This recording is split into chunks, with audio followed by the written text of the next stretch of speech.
Probably you may not have a workshop, but we'll provide the link, GitHub link, so you can download on the workshop anytime. Today, just going to only the demo and talk about the architecture and then demo. That's all going to be today. Thank you, Jay. Hello. Yeah. Good afternoon, everyone. This is Vasanthalakshmi from Java Open Source. Because the time is so crunchy, I am going to start with the observability introduction and the journey of the observability. Then we are going for the demo and the architecture and the demo, and we are going to demo about the AI ops also. So observability, observability is, first initially we can start with a small journey, like it is like first started with the monitoring, collecting the data and aggregating it and finding errors and showing it in the dashboard. That is the first initial step, because data system is very simple at the time. So monitoring was there. Once the data systems become complex, it went on to become observability. The metrics become logs and traces. Metrics is about the data which is collected and shown in the dashboard, and traces is about the APIs calling, where is the error handling, and the log is about the timestamp, wherever the events handle, wherever the events happen, and what are the errors handling to be happen, and over what a period of time it happened, and all those things aggregate about that. It is about the 3 pillars of the observability. There is a 4th pillar now, it is trending now, is profiling. Profiling, what is the thing about that, and why we are observability, we are doing it as and because of that, it is because the complex system, data system, so we have to performance, application performance, and the CPU and memory, sort everything we have to check it out, and about that we have to, that is why observability. Now we are moving towards to AIOps. Why AIOps means? AIOps, because it is about recurring and repetitive tasks they have to do. Every software developer is going to do all that. So to automate it, we have the AIOps, and next is predictive in the sense, proactively we can find the errors before it happens, and reducing the downtime and the performance, we can check it out before that. As it when it happens, we don't have to do that. So that is why we are moving towards AIOps. And now architecture, about the architecture. I think you are going to, okay. We don't have enough time. I think most of you guys are around observability, right? I think everybody's worked on observability, or at least know about observability, right? So observability is the current trend now, because the dynamic nature of the cloud platform, and observability is a must. Before, it's optional, but now it's a must, right? Every cloud platform needs to be observed, and how do you observe? So there is a framework called Open Telemetry. That's one of the standard for observability. Everybody uses the OTel. Doesn't matter any vendor, whether it's Splunk or Dynatrace. Most of the observability vendor, they're trying to use now observability because it's a standard. Everybody must use Open Telemetry. Okay. So Open Telemetry is a framework.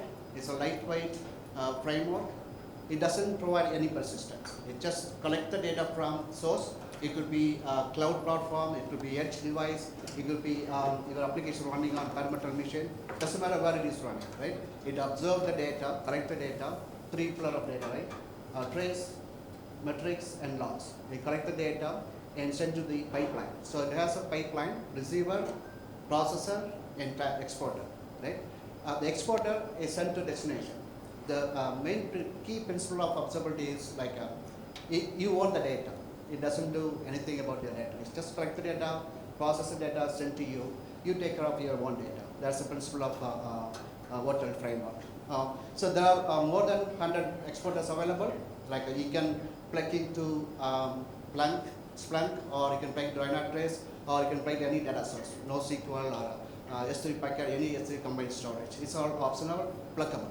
That's what it called. The OTel framework is tool agnostic. It's a vendor neutral. You can plug into any vendor. It's tool agnostic. You can plug in any tool choice of your industry stack, whether it's Splunk or Dynatrace or MongoDB, whatever the backend you want to use it, you can store the data. So I'm a chief architect from Field City Office from Red Hat.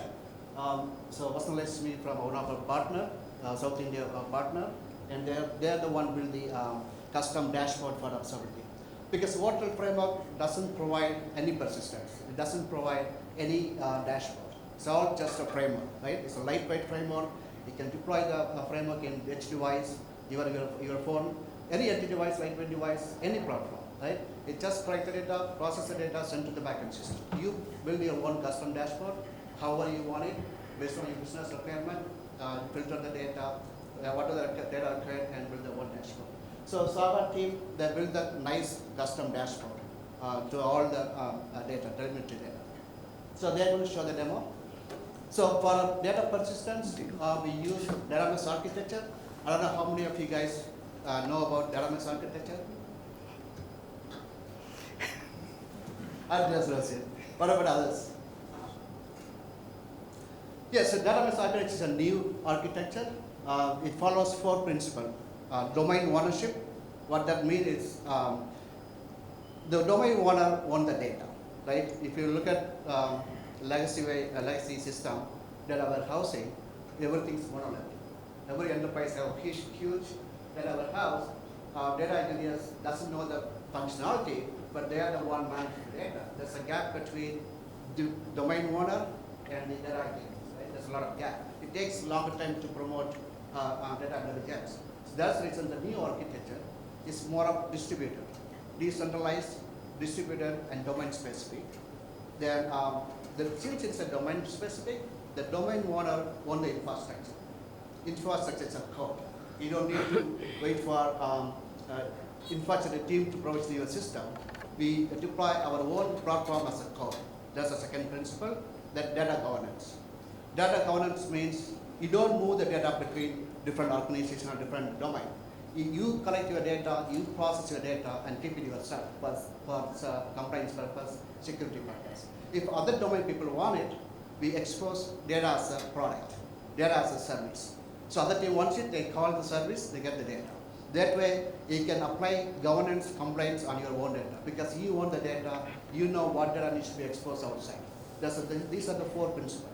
So we follow this data mesh architecture to persist the data into the storage because observability collects a lot of data, huge volume of data because every second it collects the data. It's huge. Every second, probably kilobytes of or megabytes of data, right? It needs large storage system. Database cannot handle. It's going to be heavy workload for database. That's why the preferred is data storage is a file system, S3 packet. So we use for persistence, we use Iceberg. How many of you guys know Iceberg? No? Okay, so we use Iceberg to persist the data into the storage, S3 packet. This is one of the standard now. Iceberg came from Netflix. So Netflix, they're the one build this Iceberg framework, persistent data into the storage. You can version it. Every time you persist the data, it version it. That way you don't lose the data, something goes wrong, you can go back to the previous version and get the data back. So it's an optimized, simplified version of persistent framework for persistent data to the storage. We're using Iceberg. As I said, one of the principles for data mesh architecture is data federation. What is data federation?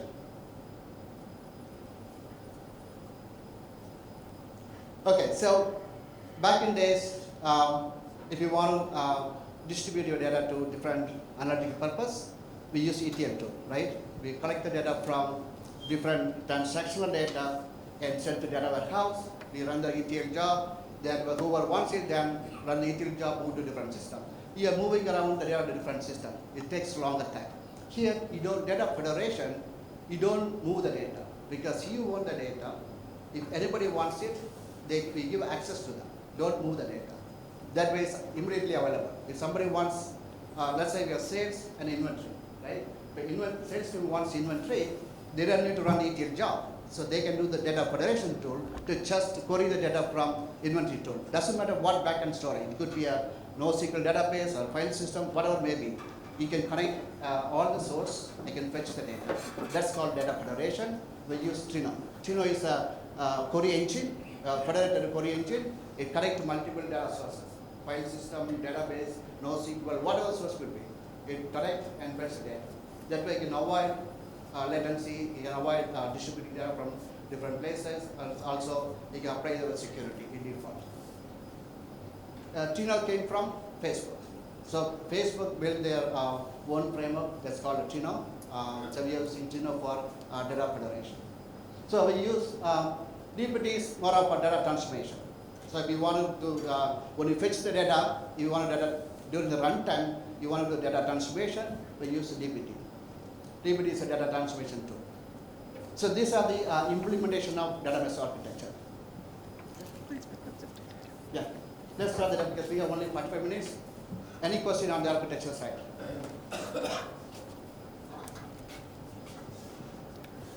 Yeah.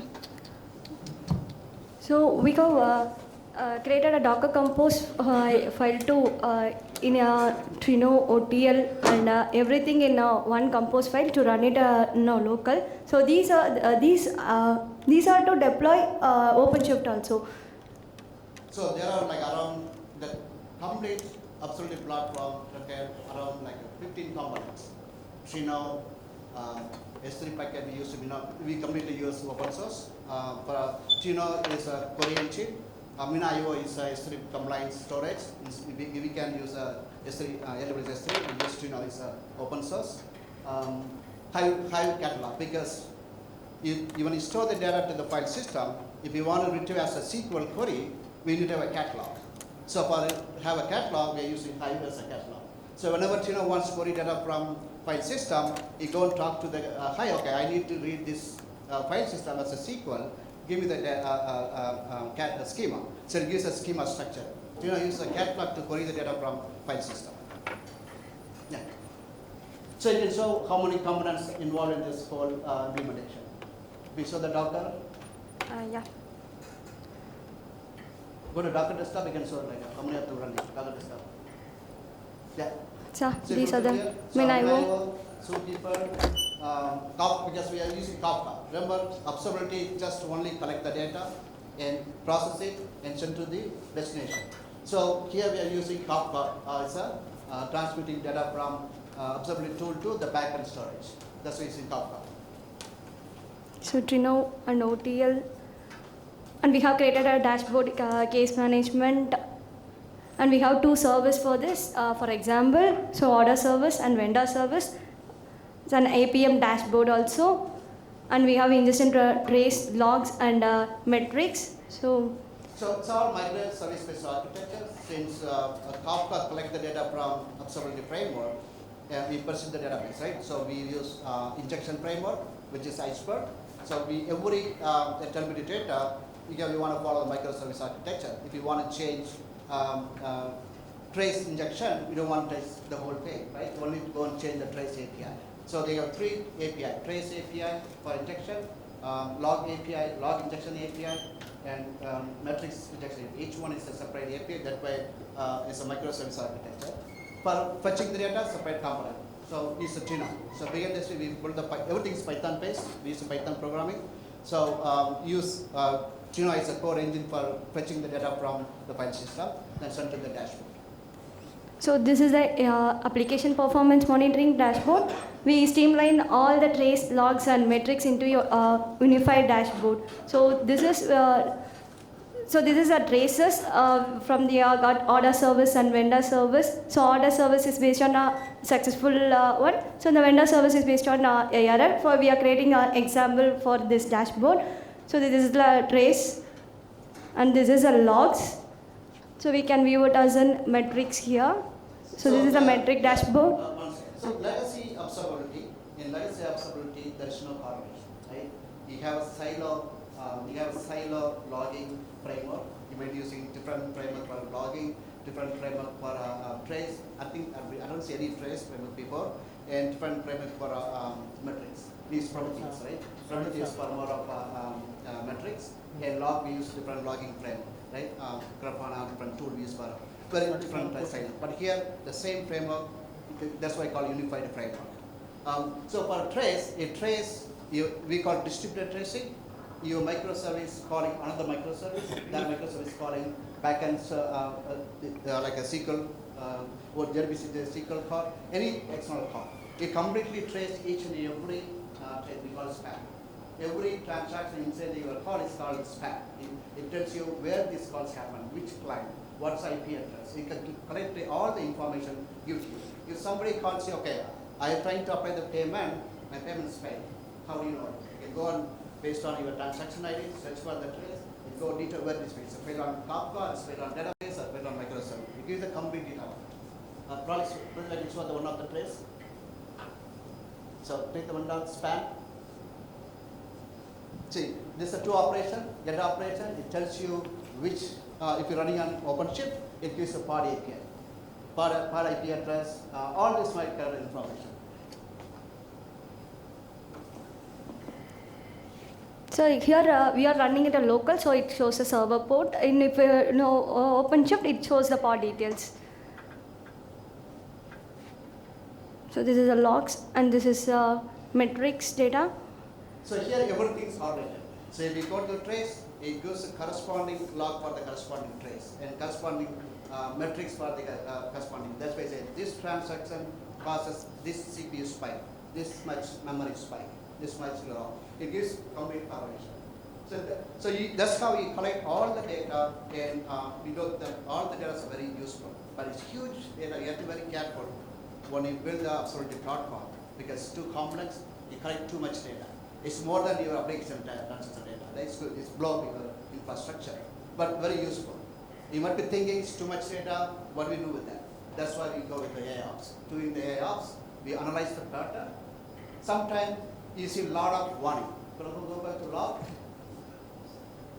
You can see only 2 errors, but you can see any number of info, any number of warning. It's unnecessary. Unnecessary storing unnecessary data. It occupies more storage, it lost your storage. But how do you know? Unless you collect those information. So that way, end of the month and every quarter, you can analyze, you can build the AI model to analyze how much application logging, whether the loggings are important, that's useful. Then you can automate the process. You can automatically, you can tell our DevOps team, okay, go and apply the pattern for the developer, don't log this one, or optimize the logging framework. So we have included the other trace summaries and log summary, Kafka summary, and DB summary in the dashboard. You can view it as an API count, how many APIs are injected. So this is the one. So order service, peak latencies. So these are very helpful, right? If I look at the metrics, go back to the trace summary, right? Application count. As a SRE, if a SRE wants to see how his application performing the infrastructure, right? He doesn't need to go look at their team to figure out how many transactions. It shows each and every application, how many transactions. It also gives a latency, so you can go figure out from here itself. So and also you can see, even sometimes you can go to once, my application is very slow, right? My application performance is very slow. You don't need to go to the log. You can directly go here, check how many transactions happen at a particular time. So if it is that many transaction, that means you don't have enough infrastructure to support your volume of transaction. You can automatically spin up the more power to support your transaction. Those things you can done by AIOps. We'll discuss more on that. So likewise, log summary also have error chart and warning charts and severe chart. How many severes and how many warning charts warning is there. So DB summary is also DB count for one service. Yeah, it also, if the API makes database call, if the API makes any Kafka call, it captures all this information for particular transaction, particular trace. It's all correlated to your trace. One trace execute this many Kafka, publishes this much Kafka messages, this many database call, each database, how long will it take? All the information is available in front of you. So we can create a case from here also, and it should go back to the case management dashboard. This is the case management dashboard. For sample, we have created 3 cases. So we have managed a case in this dashboard also. So we have case GTLs. If you're closing the file, so it will give us a task ID. So closing notes will be here. So SRE to easily to manage case closing or in the day, how the case created, so we can easily manage in the dashboard in the case manager dashboard. So the case management is not part of the observability. So the software team they build by themselves. So what they did, during the injection, they apply the business rule. Okay, if the transaction has any severe error, automatically create a case. They build the API and the dashboard. It does automatically create the case if you have any severe exception or any severe error comes in. So automatically they create a case. So now we also using AIOps, AML model to automatically, if you have any anomaly, you go and analyze the metrics. We use the anomaly pattern. There's isolation forest. There's an AML model. Isolation forest to analyze this and then find the anomaly. Anomaly means abnormal. What happened during the transaction, during 1 hour or 2 hours, something goes beyond the normal, like spike, memory spike or CPU spike, it's automatically create a case using, we are using ChatGPT. So anomaly detector and send the anomaly data to the ChatGPT. ChatGPT create a case. Then we have a self-healing, automatically called the API to OpenShift, spin up the pod. Because it's going to spike in few seconds, it's going to bring down the server. We want to have spin up a new pod, automatically new pod. It automatically spin up a new pod. So that we already implemented the AIOps model. I'll show you later on. So that's it. So we have next in the AIOps, we have get an anomaly detection from in the case. It will shows the solution in the ChatGPT. We are integrated AIOps into observability. So let's move on to the AIOps.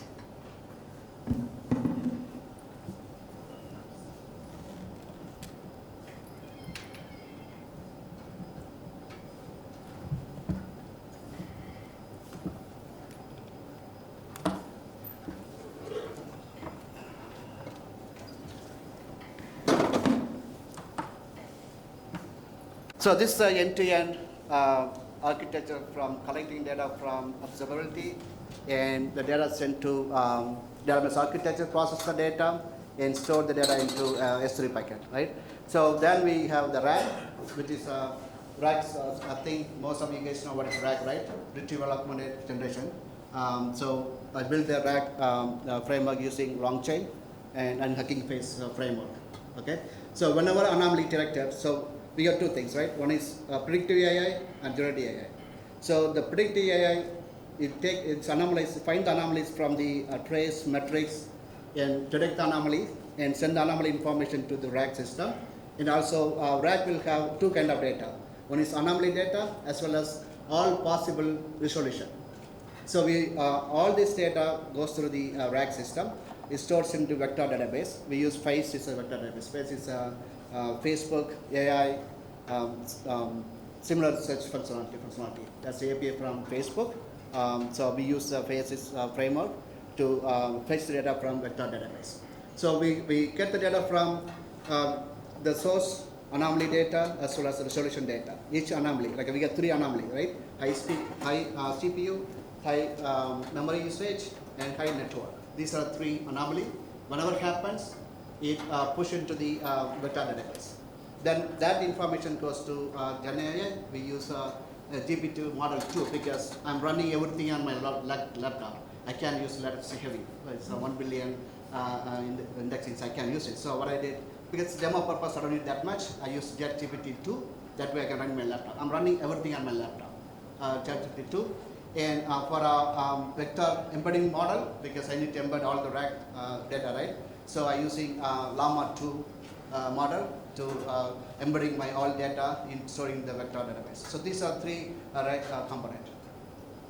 Okay, for this one. Yeah, so this way. So I got the anomaly, case resolution, embed the whole data into mini LM6v2 model, which is like a vector embedding, stored into files. It's a Facebook model, right?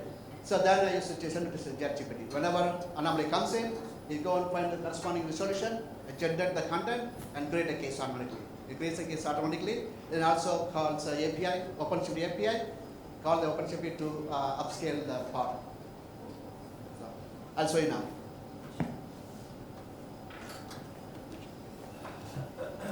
Any question?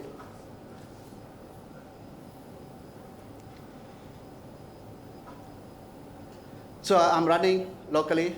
This one for anomaly. So other one is Not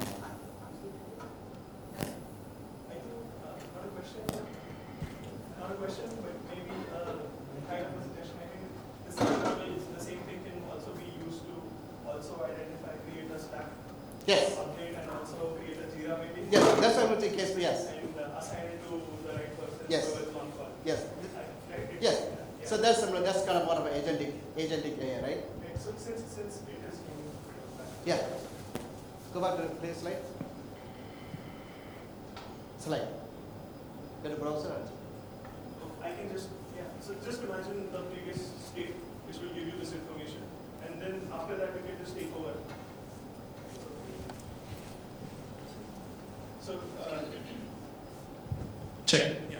Till LLM GPT, I think until it creates the case, Yes. we can have a template-based system which can essentially not just stop there, but can be used in various different operations. Yes. Right? So that's why this is right from Correct. ChatGPT. No, from here itself. Yes. You can have like we can use Redis.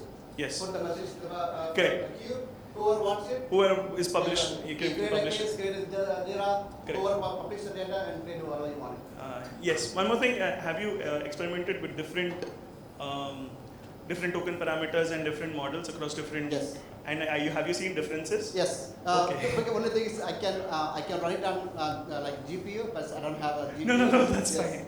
I But think it's a simple demo. I Yeah, run my yeah. local laptop. So. so. It does Yes. create different Yes, outputs. Yes. yes. Okay. Thank you.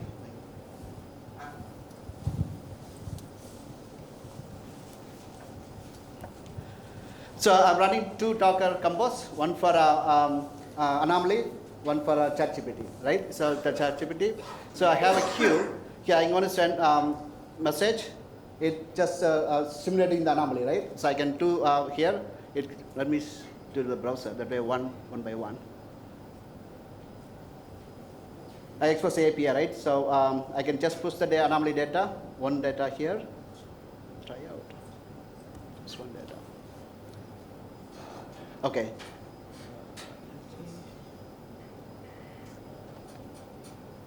Okay, so anomaly here.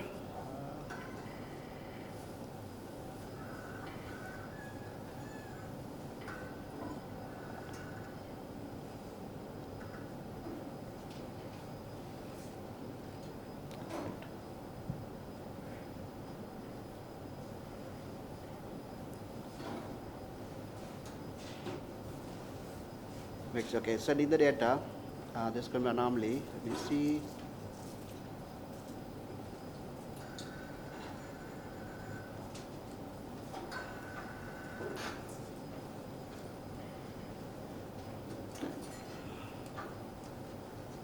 Okay.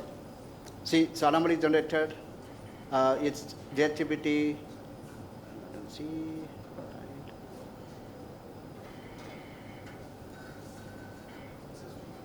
Yes, two replicas. I want to see that it generates the content. Let me see.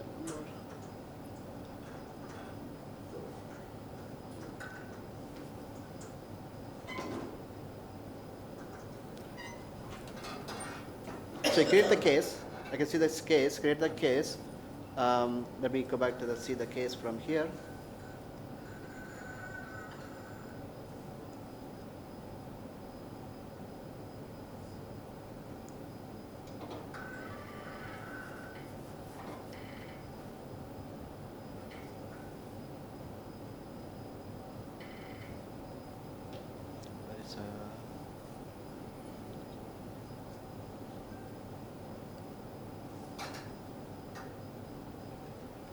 It's running an OpenShift.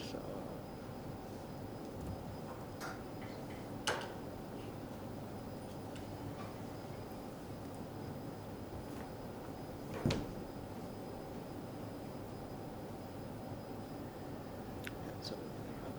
Yep. See? So you can see anomaly directed and created by case. It gives all the content, and also it scaled the scaled to 2. Let me go back to Open shift.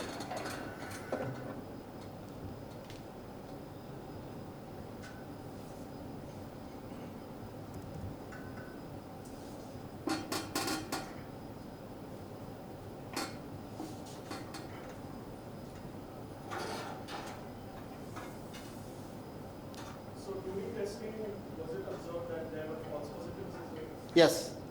You see, analyze. Sometimes it gives false, even though less CPU, it gives you anomaly. It's not right. Sometimes if you go low, even there's no transaction, it says, okay, it's abnormal.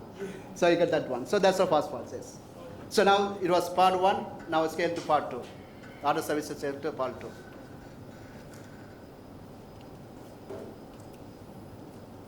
So it was for initially 1, it was set to plus. You can also run it 2 more times. You can see, keep it at 1, and then we reduce to 1. I can go run that transaction. I think I can see a future where the entire orchestration is done by AI.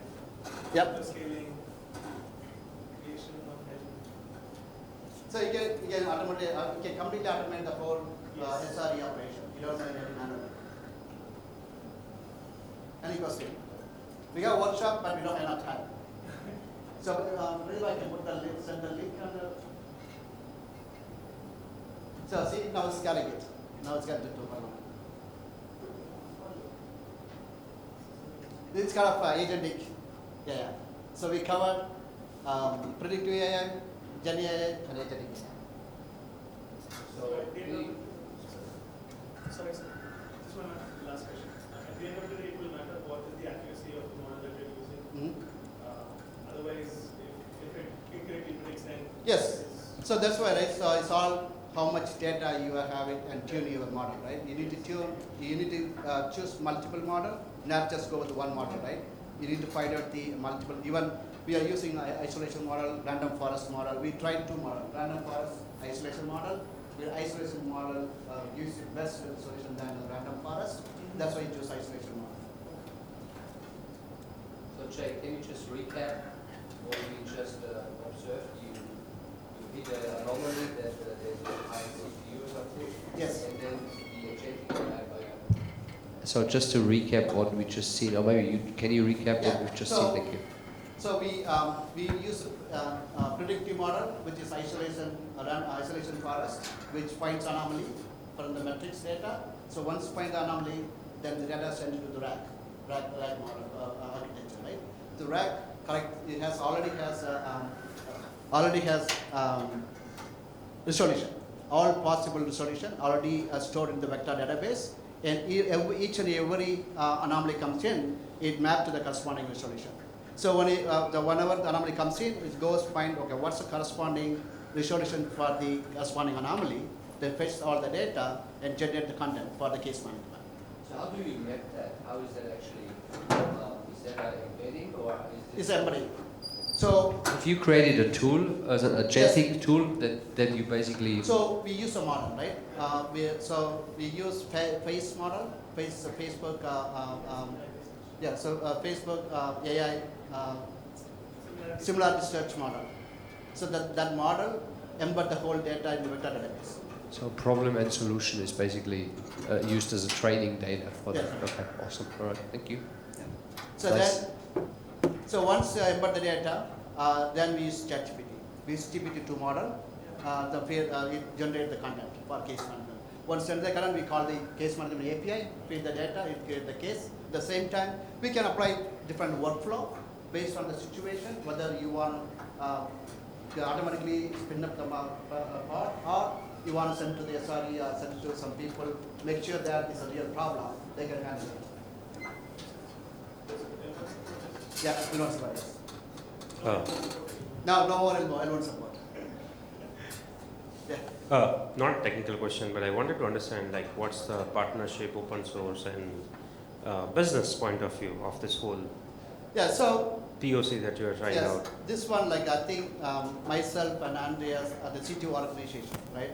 Vincent started. We created co-engineering, right? Red Hat, we may not have a 100% solution for the customer, right? Customer might be using different vendor, and they made a different solution, right? So if Red Hat customer, they need different solution. They want to use OpenShift, but they want to use Red Hat help. They don't want to go with a different vendor, but they need our help. Even though we don't have a product, we work with the customer, we call co-engineering. And then we tell the customer, okay, these are the upstream project. If the customer on board with okay with the upstream project, we put our engineers, field engineers, myself, Andreas, we call co-engineering. You work with the customer based on their choice, whether you want to go with the community or you want to go with enterprise support. Okay. If the customer says, okay, I want to go with the community first, do kind of evaluation, kind of evaluate how the framework works, then do the with our co-engineering support. Once okay, everything's okay, then customer go to production, they can go with the supported version. Even though it's not Red Hat product, we have partner. Like one example for Trino. Trino is a community query engine, right? Came from Facebook, but that's enterprise version. We call Starbucks. What's the name? Starburst. Yeah, Starburst. Starburst is a supported version for Trino. Same thing for Spark. So we are doing a data injection, heavy volume of data, right? We are running batch jobs or saving jobs. We use Spark. We're using the community version. But the customer wants to go with the enterprise, we will go with the partner Databricks. So we use the partner. It's based on the customer choice. But we provide the solution to the customer. It's a customer choice whether you want to go with the community version, they can manage by themselves once for the production, or they can go with the vendor support. Great. So this is the Red Hat side of co-engineering, and where does Zaga plug in? So we use a partner, right? Most of the time, for us, it's very difficult to provide our professional service. That's why we enable the partner. So this whole platform, they build it. We enable them, they build the whole platform. So Perfect. So the reason I asked is because I knew this, and that's the reason I wanted to attend. It's just that this is a classic example of how collaboration can happen with customers, partners, Yes. as well as like what you said, right? Co-engineering along with collaboration. Yes. And we have a choice, community side or enterprise side. So that's the best way. Thank you. It works very well, right? So we can enable the partner, enable the solution for the customer. And one more, sorry. The workshop that you are going to have for the attendees, which we are not able to So- do right now. Yes, the workshop we are planning to have like observability. So just how you deploy, how do you instrument your application with the observability hotel framework and collect the data in a local application, then send to the Jaeger. Like you don't need to build a custom dashboard. Use the Jaeger to visualize your metrics, trace the data in your laptop is done. That's the workshop. Is there a way anybody on the audience side, we can explore this on our own? Yeah, that's the we have the GitHub repository. Okay, so okay. Cool. Even the whole thing we run on the laptop. The whole dashboard, everything runs on the laptop. Great. We use thank a Tiger Compose. I think we are planning to use a Podman. We are also going to like an image. That way you can just run everything on one single image. you. That's great. Thanks.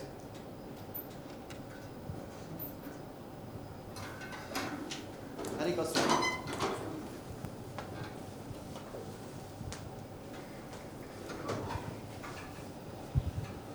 So, is there any risk involved in the resolution part? Resolution? Is there any risk involved in the resolution part when we see any anomaly? You mean Provide so automate the resolution. That's why. Yeah. Yes, that's why, right? We need to you need to validate what are things you are doing, right? What are the possible resolution works for? There's no critical involved on that one. So you can blindly put like a spin up the part, right? Sometimes anomaly positive, all right. So that's why you don't want to unnecessarily spin up the part. Then you waste your infrastructure. So that will be a check always. I think that's a default challenge with any of Yeah. them. Okay. So there was an application that I used to have, which had intent verification, and then on an intent you could execute a function. Rather than using a function, maybe using more, rather than using a price, similarity search where you would have a particular intent and then use a particular output, we could have an intent and then have a specific output, so that these kind of anomalies will only produce this particular kind of an output. Yes. That is much more, what is it called? Segmentation. You're talking segmentation. Yes, it's all segmented. Yeah. Rather than So the segmentation, most of that I won't 100% because the search analysis is better than segmentation because it gives exact search. You may find multiple search, but it gives a weight on which one is the right one. Right, search means, so you send, like example, send the image, right? The dog, cat are similar, right? Yes. But it gives a weight for each one image. That way, exactly find close to it, not exactly, close to exactly. Because once this goes open source and people will use, Yes. people will end up using nomadic text embedded instead of the Yep. recommended one, which might be a context model for embedding text embeddings, and they might mess up the tokens as well. They might have 5 tokens, and then it will have completely different results, which is going to be a nightmare. So the things, right? There are 3 type of tuning, model tuning, right? One is RAG. RAG is less less of a problem. Yes. If you use LoRa, say LoRa model, right? LoRa means you're not using external data, you're extending the existing model. That's what you're adding more. That's what the problem is. You need to, you make it accuracy, but the problem is you get spent too much cost on the infrastructure. I think I'm going to use this particular thing to even automate my home. This is exactly It's simple. It's very simple. It's amazing. It's a brilliant idea. I can come in and then it will do actions accordingly. I make up the coffee, cooks the machine. So I was trying to do the ChatGPT before, then the free version. Yes. After 10-15 transactions, they got me out. I had to wait for 2 hours, then I had to start it. So that's why I started to go with the small one. Thank you. Okay, thank you. It's really amazing. Thank you. Thank you.